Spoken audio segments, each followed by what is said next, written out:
asking for help, in particular yung mga rubber boats. How soon yung pagpapadala? As soon as we can get in. As soon as makapasok kami.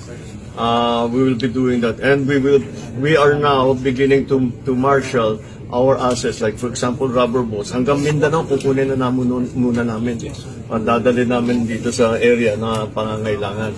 We just got that report from Kamsur that half the province is underwater because they live in that the basin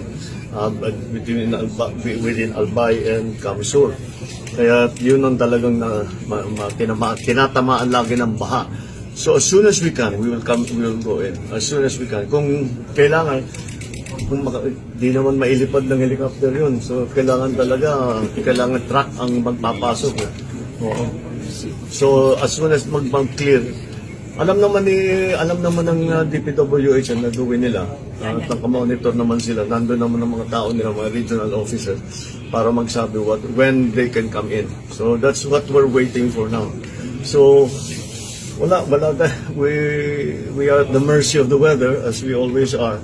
So we will just have to wait for the true effects of this typhoon, Christy. All right?